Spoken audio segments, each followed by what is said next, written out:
Bene, continuiamo ad addentrarci nell'approccio in divenire della musicoterapia umanistico-trasformativa.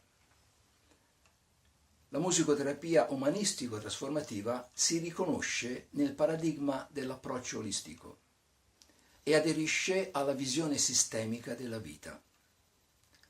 L'approccio olistico è frutto di scoperte e innovazioni scientifiche, ottenute grazie alla fisica quantistica. La fisica quantistica ha dimostrato scientificamente la realtà della interconnessione, della interrelazione e della interdipendenza di tutto il sistema vita, la transitorietà e la trasformazione. Queste scoperte ci aprono ad una nuova e più profonda visione del significato del fare terapia, sia per l'aspetto pratico che esistenziale. L'interconnessione è un dato di fatto, esiste ovunque a livello biologico. Le stesse particelle subatomiche sono connesse tra di loro. Non è pensabile una concezione statica e rigida della vita e degli organismi viventi. La vita è dinamica e flessibile. Interconnessione, interrelazione, interdipendenza. Siamo tutti parte di un unico sistema. È da questa consapevolezza che è stata formulata nella musicoterapia umanistico-trasformativa una frase fondamentale per noi: l'altro non è altro da noi. Questo appunto è un pensiero, una frase fondamentale di cui è pregno l'agire del terapista umanistico-trasformativo. Non si tratta di annullare o di non riconoscere la validità del paradigma meccanicistico. Grazie a questo paradigma la scienza ha raggiunto risultati eccellenti, tra le altre cose la scoperta del codice genetico e la natura chimica del gene. Tuttavia, l'adesione totale a questo pensiero comporta ancora nel campo della salute delle gravi limitazioni dovute al concetto della natura meccanica, della natura tutta e dell'uomo stesso. Come diceva appunto René Descartes, considero il corpo umano come una macchina. Questa è la visione, no? Di questo paradigma.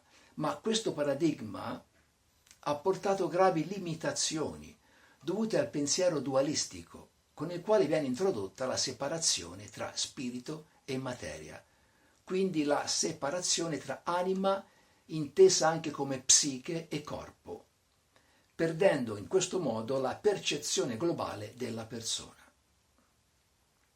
Nei primi anni del XX secolo, finalmente, accadde qualcosa che interruppe dopo secoli la fede assoluta nel materialismo e nel paradigma meccanicistico, da scienziati tra i quali Albert Einstein, Niels Bohr, Werner Heisenberg, Erwin Schrödinger e altri, che dissero coralmente: se indagate la materia in profondità, essa scompare e si dissolve in energia insondabile.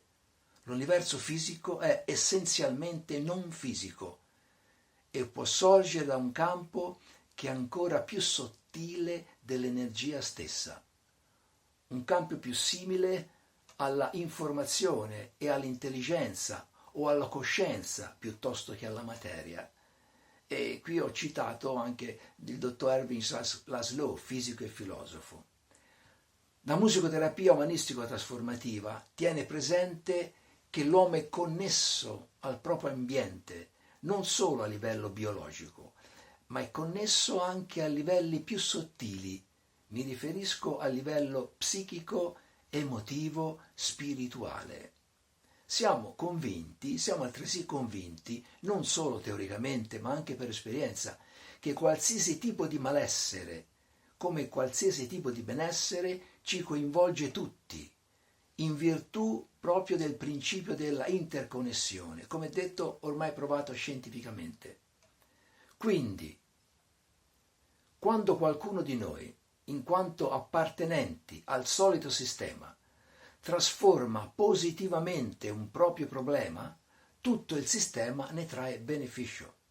Questo in virtù sempre delle ricerche della moderna fisica, per cui esiste reciprocità di evoluzione.